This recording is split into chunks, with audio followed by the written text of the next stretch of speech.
I, Caxtor, pride of the galactic hegemony's 7th Conquest Fleet, peered at the blue-green orb growing larger on our view screens.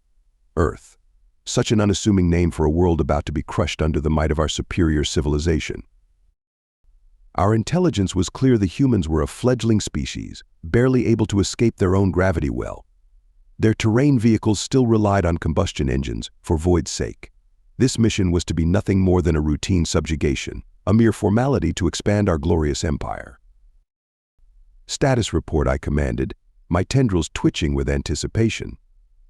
All systems nominal, Commander. My second-in-command, Vexala, responded. Our cloaking technology is functioning perfectly. The humans remain oblivious to our approach. I allowed myself a smug click of satisfaction. Of course they were oblivious. Their primitive scanning technology was laughable compared to our quantum-entangled sensory arrays. As we entered the outer reaches of their solar system, I reviewed our battle plan one last time. It was almost insultingly simple: a swift decapitation strike on their major power centers, followed by a show of overwhelming force to crush any remaining resistance. Our plasma-edged blades would slice through their pitiful defenses like a thorn axe through gel fruit. Prepare the dropships, I ordered. I want boots on the ground within the hour. Let's show these humans what real technology looks like. The bridge erupted in a flurry of activity, each crew member eager to play their part in this glorious conquest. I settled back in my command chair, already contemplating the accolades I would receive for adding another world to the hegemony's vast holdings. As we breached Earth's atmosphere, a small part of me almost felt sorry for the humans. They had no idea what was coming. No warning, no chance to prepare. If only I had known then how wrong I was.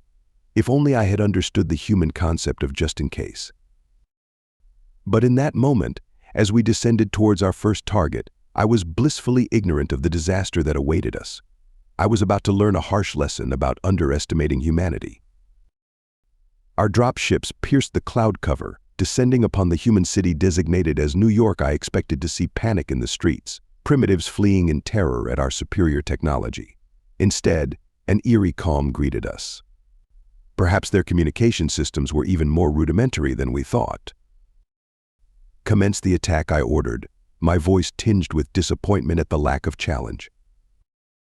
The first salvo of our kinetic bombardment rained down on the city. I watched with detached interest, waiting for the inevitable destruction. But then, something impossible happened. A shimmering field of energy flickered to life above the city, absorbing our attack as if it were nothing more than a gentle rain.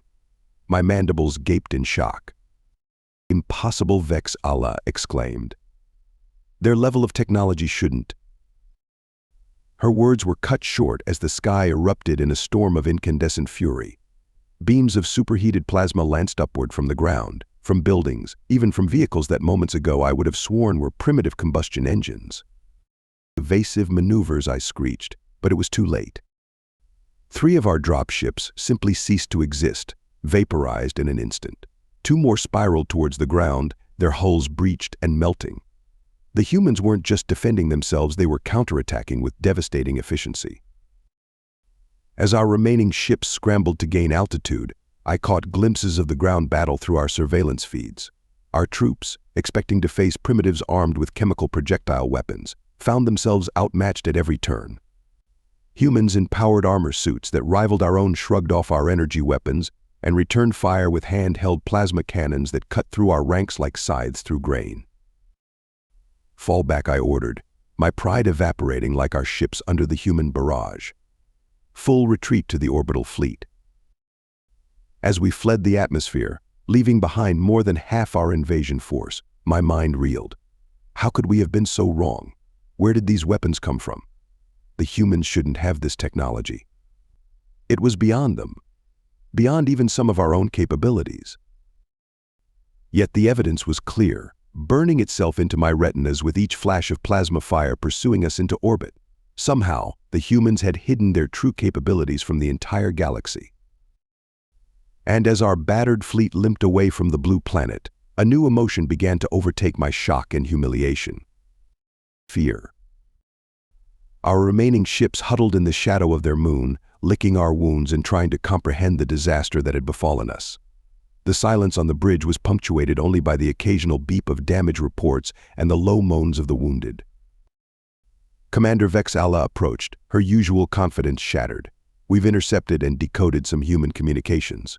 I think you need to see this." I dragged myself from my stupor and followed her to the intelligence station. The screen displayed what appeared to be a human news broadcast. "Confirmation that the alien threat has been repelled," a human announcer was saying. "The Department of Just-in-Case Technologies has authorized the full deployment of our hidden arsenal. Citizens are reminded that this is not a drill." "Just-in-case technologies," I muttered, uncomprehending. Vex Allah manipulated the controls, bringing up more intercepted data. "It appears, Commander, that the humans have been preparing for centuries." I scrolled through the information, my disbelief growing with each passing moment. The humans had created entire secret organizations, buried deep within their governments and corporations, dedicated to developing advanced technologies for the sole purpose of defending against potential alien invasions. They had plasma weapons not because they needed them for their day-to-day lives, but because they thought aliens might one day attack. They had energy shields not because they used them regularly, but because they wanted to be ready, just in case. "This doesn't make sense," I hissed. "The resources, the coordination required.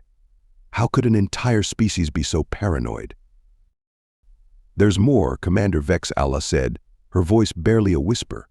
"Preliminary analysis suggests that what we've seen, it may only be the beginning. There are references to weaponry and defenses that are, well, they're beyond even our theoretical understanding." I stared at the screen, at the lists of technologies and weapons these humans had created and hidden away. Antimatter warheads, gravity manipulation devices, even discussions of rudimentary temporal displacement fields. All of it created, developed, and stockpiled in secret. All of it waiting for the day we arrived. "Just in case," I repeated, the human phrase tasting bitter on my tongue. As the full implications sank in, I realized that we had not merely lost a battle. We had stumbled into a trap centuries in the making, sprung by a species so devoted to its own survival that it had outpaced us without even trying. And now, they knew we existed. The trap had been sprung, and the full might of humanity's hidden potential was about to be unleashed. For the first time in my life, I felt truly, utterly outmatched. The journey back to hegemony space was long and silent. Our once proud fleet, now reduced to a handful of limping vessels, carried with it not just the wounded and the dead, but the shattered remnants of our hubris. As we approached the outer beacons of our home system, I steeled myself for the report I would have to give. How could I explain that a species we had dismissed as primitive had not only repelled our attack but had done so with technology that rivaled or surpassed our own? The debriefing was as brutal as I had anticipated. The Hegemony Council was incredulous, then furious, then afraid. "This changes everything," the High Counselor finally said, his scales pale with shock. "If the humans have been hiding such advancements, they could have been exploring the galaxy already," another counselor interjected, "watching us, preparing." The implications hung heavy in the air. Our entire understanding of the galactic balance of power had been upended in a single, disastrous day. As I left the council chambers, my career in tatters, but my life surprisingly intact, I found myself dwelling not on our defeat, but on the humans themselves. What kind of species lives in such a state of constant preparation? What drives them to pour vast resources into technologies they hope never to use? I thought back to the human phrase that had so puzzled me, just in case, such a simple concept, yet it had brought low the mighty hegemony. While we had grown complacent in our perceived superiority, the humans had been silently preparing for every possible threat. In the cycles that followed, as news of our defeat spread, I watched our society change. Gone was the casual arrogance that had defined us for so long. Now, every unknown was treated with caution. Every shadow potentially hid a human weapon that could unmake us all. But even as fear gripped the hegemony, I found myself filled with a reluctant admiration for humanity.